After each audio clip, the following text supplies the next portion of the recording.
Welcome to a jungle where kindness meets cunning. In The Deceitful Companions of Madotkata. A friendly lion and a lost camel find each other, but watch out for clever tricks lurking in the shadows.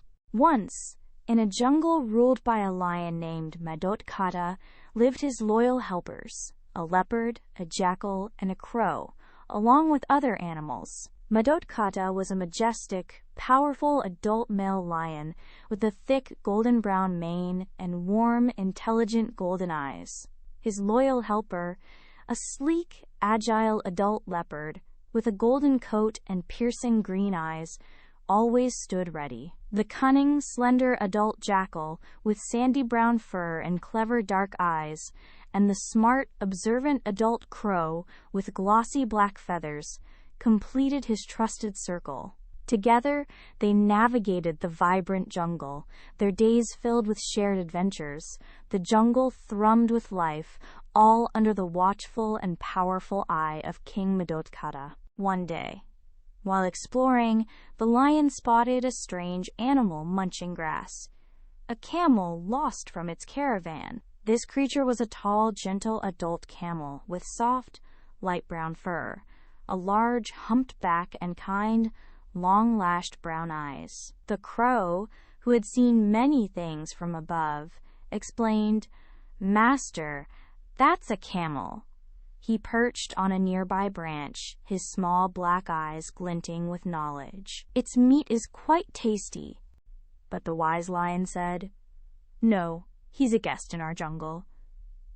The great Madotkata, with his noble golden face, spoke with a deep and kind voice. "We must be kind," he declared, looking at his helpers with his intelligent golden eyes.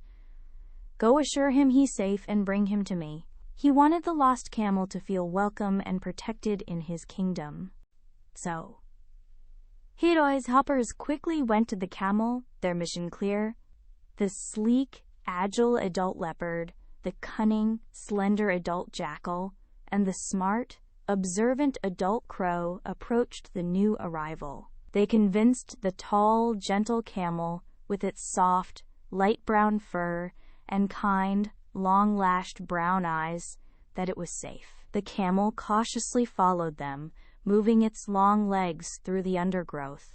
Upon reaching the lion, the camel bowed respectfully before the king and told his story of being lost from his caravan.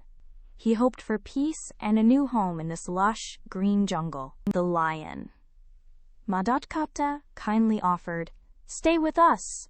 He envisioned a peaceful life for the gentle camel within his lush kingdom. "Here you'll have endless green grass and no burdens to carry, unlike in the village," the great lion promised. The camel happily agreed, feeling a sense of relief and gratitude. And so the tall, gentle camel joined the jungle family. For a time they all lived peacefully, enjoying the abundance of the forest. One day, the lion bravely fought a mad elephant and got badly hurt. The elephant was a massive, powerful adult with wrinkled gray skin and enormous ears, much larger than the lion. Madotkata, the majestic king, was now weak and gravely injured from the fierce battle. He couldn't even walk, let alone hunt for food anymore. Soon, the great lion and his hungry helpers grew weak from lack of sustenance. The once vibrant jungle now seemed to hold a heavy silence under their king's suffering. "Please," the lion groaned weakly, his voice barely a whisper. His golden brown mane lay disheveled as he struggled to speak. "Find an animal I can hunt, even in my weak state, so we can all eat." The loyal leopard, the cunning jackal, and the smart crow understood the urgency in their king's voice. They searched everywhere in the jungle, but found nothing that Madotkata could catch. The forest seemed empty of easy prey that day, making their task impossible. On their way back, the sly jackal, with his cunning dark eyes, whispered to the crow, "Why hunt far when dinner is right here?" The jackal, significantly smaller than the leopard, leaned conspiratorially towards the much smaller crow. He cast a quick, calculating glance back at the tall, gentle camel, grazing peacefully at a distance, far from their conversation. "The camel could feed us all," the jackal suggested with a smirk. The crow, startled, protested. "But the master promised him safety."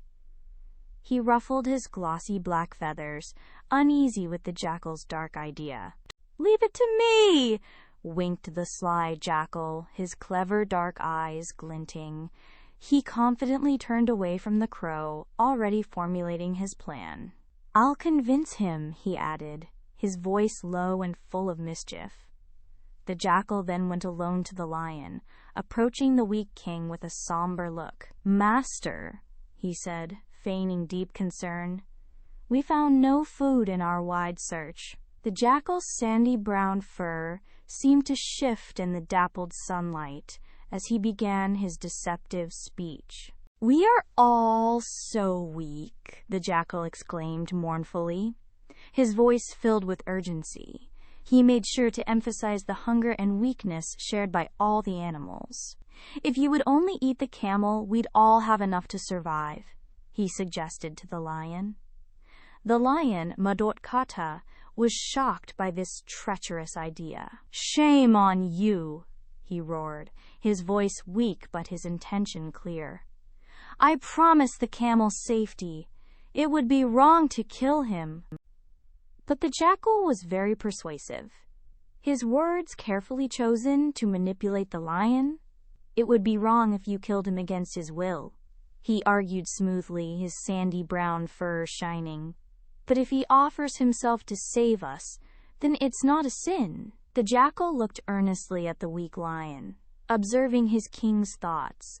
He continued, "What good are we if we can't help our king in need?"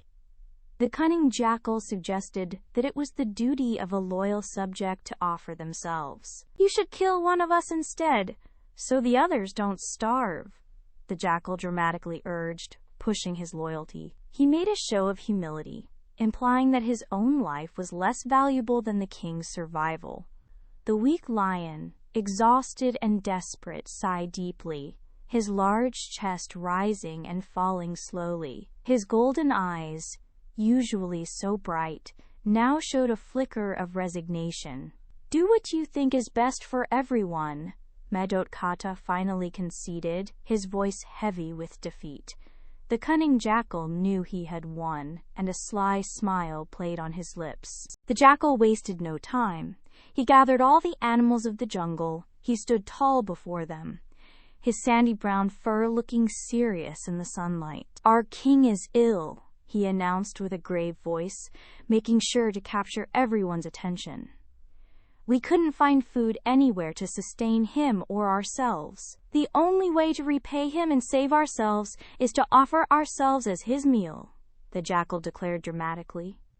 A hush fell over the jungle as the animals listened, their hearts heavy with concern. So they all stood before the lion, showing their loyalty and concern.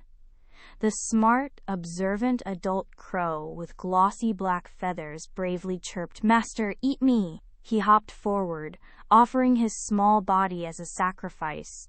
But the jackal, observing the crow, quickly interrupted. "No, crow!" The cunning jackal, with a calculated look, stepped in front of the crow. "You're too small for our king. Your devotion is enough." "Instead, eat me, master," the jackal bravely offered, stepping forward with outstretched paws. The cunning jackal bowed low before the majestic, powerful lion. "Please, master, eat me to survive," he pleaded with false sincerity. "I will find a place in heaven for my sacrifice." The lion, Madotkata, as expected, shook his head, his golden brown mane swaying gently. He knew the jackal's offer was not genuine, remembering their earlier conversation. One by one, the other animals, including the sleek leopard, also offered themselves, and the lion kept refusing with a gentle shake of his head. The tall, Gentle Camel, watching all this, thought to himself, "They're all just pretending." His kind, long-lashed brown eyes observed the dramatic scene before him. "The king won't eat them because they're all predators like him," the trusting camel reasoned. He failed to see the danger hidden behind the jackal's cunning plan. "I must be the one to impress him," the camel concluded, his heart full of loyalty. He wanted to show his gratitude and repay the lion's earlier kindness. Stepping forward, the tall, gentle camel bowed deeply before the majestic, powerful lion. "Master, please eat me instead," he offered, his voice sincere and trusting, his long neck bent in a gesture of ultimate sacrifice. "I offer myself to repay your kindness," the camel proclaimed, believing his gesture would be refused. As soon as he spoke, the other animals, especially the jackal and leopard, cheered. Their plan had worked perfectly, and they could barely contain their wicked excitement. The lion, influenced by the jackal's earlier words of "not a sin if he offers himself," immediately reacted. His weakened body found a surge of energy, fueled by hunger and the jackal's deceptive logic. Madotkata, the king, instantly pounced on the trusting, gentle camel. The camel, caught by surprise, had no time to defend itself. The camel was killed and eaten by all the hungry animals. This sad story teaches us an important lesson about trust and cunning. It shows that even a king can be misled by clever, deceitful words, especially when desperate. The loyal camel, who was truly kind, became a victim because he trusted false friends and misunderstood their true intentions. Always be careful of those who offer empty praise or try to trick others for a selfish gain. True friends would never try to trick you or harm you for their own benefit. Ever dreamed of being the hero? Now you get to be the star. Your adventure starts at TalesMio. Visit talesmio.com now.